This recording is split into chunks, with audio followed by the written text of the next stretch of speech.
Mark chapter 9. The Transfiguration of Jesus.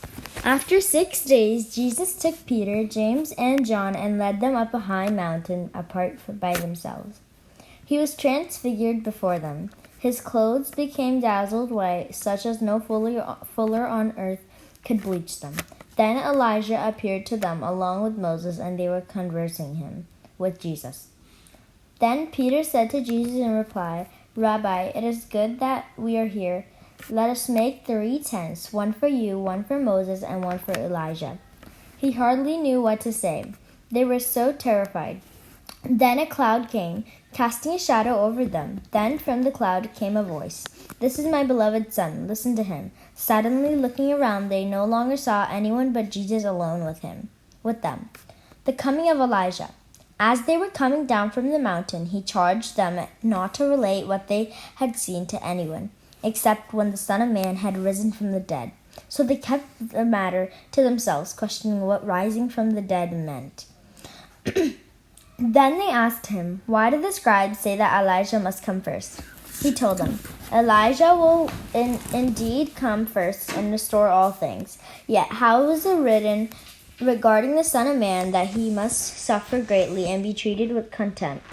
But I tell you that Elijah has come, and they did to him whatever they pleased, as it is written of him." The healing of a boy with a demon. When they came to the disciples, they saw a large crowd around them and scribes arguing with them. Immediately on seeing him, the whole crowd was utterly amazed. They ran up to him and greeted him. He asked them, "What are you arguing about with them?" Someone from the crowd answered him, "Teacher, I have brought to you my son, possessed by a mute spirit. Wherever it seizes him, it throws him down. He foams at the mouth, grinds his teeth, and becomes rigid. I asked your disciples to drive it out, but they were unable to do so." He said to them in reply, "O faithless generation, how long will I be with you? How long will I endure you? Bring him to me." They brought the boy to him, and when he saw him, the spirit immediately threw the boy into convulsions as he fell to the ground. He began to roll around and foam at the mouth.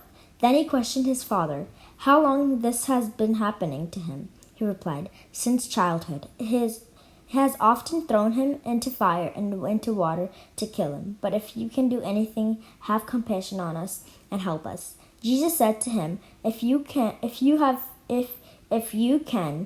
everything is possible to one who has faith." Then the boy's father cried out, "I do believe. Help my unbelief." Jesus, on seeing a crowd rapidly gathering, rebuked the unclean spirit and said to it, "Mute and deaf spirit, I command you, come out of him and never enter him again." Shouting and throwing the boy into convulsions, it came out. He began